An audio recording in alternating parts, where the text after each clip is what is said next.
Hello student, welcome to my channel. आज मैं आपको पढ़ाऊंगी स्टेटिस्टिक्स। आज हम बच्चों सांख्यिकी सीखेंगे। आज हम बेटा मीन, मॉड और मीडियन निकालना सीखेंगे। माध्य, मध्यिका और बहुलक निकालना सीख रहे हैं। चलिए शुरुआत करते हैं। आपको बेटा इस क्वेश्चन में ये डाटा दे रखा है। आपसे इस क्वेश्चन में कहा है कि आप मीन और मीडियन बताइए। सबसे पहले बेटा हम मीन निकालेंगे, माध्य निकालेंगे। आपको ये जो डाटा दे रखा है, सबसे पहले बेटा इसे अरेंज करो। किस ऑर्डर में? असेंडिंग ऑर्डर में, बढ़ते क्रम में लिखो। सबसे छोटा नंबर 3 है, ये लिखा। फिर 5, फिर बेटा 12, फिर 16, फिर 18, फिर 20 और फिर 22 और लास्ट में 24। ये लिख लिया। अब बच्चों आप इन्हें गिनिए, ये हैं कितने? 1 2 3 4 5 6 7 8। एन बेटा हमें मिल गया 8। अब हमें मीन निकालना है। हम इस फॉर्मूले का यूज करेंगे। मीन या कहिए माध्य। आप बेटा सभी नंबरों को जोड़, तो बेटा x1 plus x2 plus x3 इस तरह से xn तक जोड़ना है। इन सभी नंबरों को जोड़ लेते हैं। 3 प्लस 5 प्लस 12, 16 प्लस 18,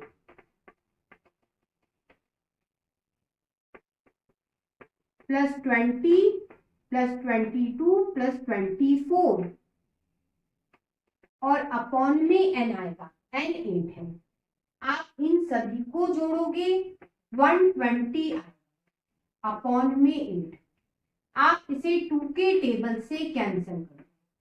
फिर 2 के टेबल से कैंसिल करा, फिर 2 के टेबल से कैंसिल।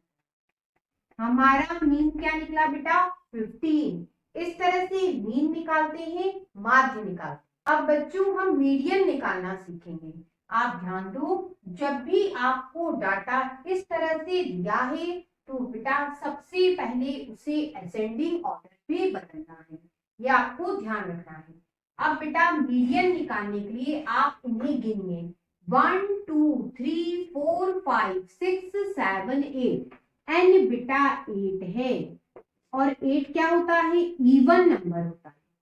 जब आपको इवन नंबर मिले एन, तब बच्चों आप मीडियन का ये फॉर्मूला लगाएंगे। मध्यिका का हम बेटा ये वाला फॉर्मूला लगाएंगे। अब इस फॉर्मूले में वैल्यू डालते हैं। एन की जगह बेटा हम डालेंगे 8। यहां भी एन की जगह हमने लिखा 8। कैंसिल करो, कौन सा टर्म्स बना? Fourth term. यहां भी कैंसिल करो, कौन सा टर्म्स बना? 4 प्लस 1 फिफ्थ टर्म्स बना। अब बेटा फोर्थ टर्म्स की वैल्यू गिनिए। 1 2 3 4। फोर्थ टर्म्स की वैल्यू बच्चों 16 है। ये प्लस ये कौन सा टर्म्स बना? 4 प्लस 1 टर्म्स, मतलब फिफ्थ टर्म्स है। फिफ्थ टर्म उसकी वैल्यू वो कितनी है? 1 2 3 4 5 18 है बेटा। और अपॉन 2 दोनों को जोड़िए, 34 और ये अपॉन 2। 2 के टेबल से कैंसिल करा, आपको मीडियन मिला 17।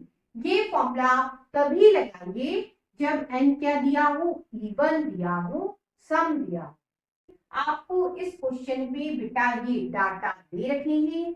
आपसे कहा है आप मीन, मॉड और मीडियन बताइए। सबसे पहले बेटा हम मीन निकालना सीखेंगे, माध्य निकालना। आप सबसे पहले ये जो आंकड़े दे रखे हैं इन्हें अरेंज करो। किसमें? असेंडिंग ऑर्डर, बढ़ते क्रम में।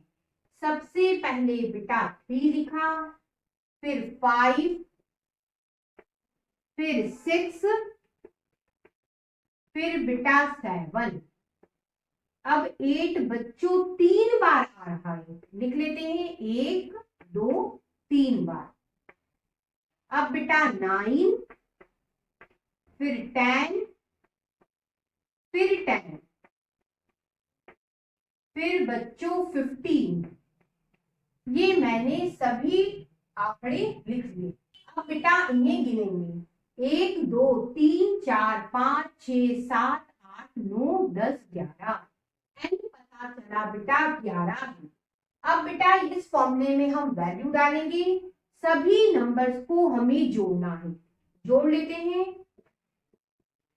3 + 5 + 6 + 7 + 8 8 8। 3 बार 8 है जोड़ा। 9 + 10 + 10 + 15 अपॉन में क्या आएगा बेटा n। n कितना है 11। इन सबको जोड़ोगे 89/11। आप इसे पॉइंट में निकालोगे। 8.09 मीन है, माध्य है। इस तरह से बेटा हम मीन निकालते हैं। अब बारी मॉड की। मॉड कैसे पता करोगे? तो बेटा आपको देखना होता है ये जो नंबर दे रखे हैं इनमें सबसे ज्यादा बार कौन आ रहा है। आप ध्यान दो, 8 बेटा सबसे ज्यादा बार आ रहा है। कितनी बार आ रहा है? 3 बार आ रहा है। तो बच्चों जो डाटा या नंबर सबसे ज्यादा बार आता है उसे ही बेटा मॉड कहते हैं, बहुलक कहते हैं। तो बहुलक या मॉड क्या हुआ बेटा 8। इस तरह से बच्चों हमने बहुलक भी पता कर लिया। अब बारी मीन निकालने की। अब बच्चों मीन कैसे निकाला जाता है? तो आप ध्यान दो, हमने इन्हें गिना था एंड बेटा हमें मिला था 11। 11 क्या है? ऑड नंबर है। तो बेटा ऑड नंबर के लिए मीन का फॉर्मूला ये होता है। इसमें हम वैल्यू डालते हैं। Value of n+1/2 term. n की जगह बच्चों 11 + 1/2 टर्म। वैल्यू ऑफ ये हो जाएगा 12/2 कितना होगा 6 टर्म। अब बेटा 6 टर्म देखिए, पहला, दूसरा, तीसरा, चौथा, पांचवा, ये छठा। 6 टर्म बेटा 8 मिला और मीडियन या आप कहिए मध्यिका क्या हुई 8। इस तरह से जब आपको एन ऑड दिया हो तो मीडियन का आप ये वाला फॉर्मूला लगाएंगे।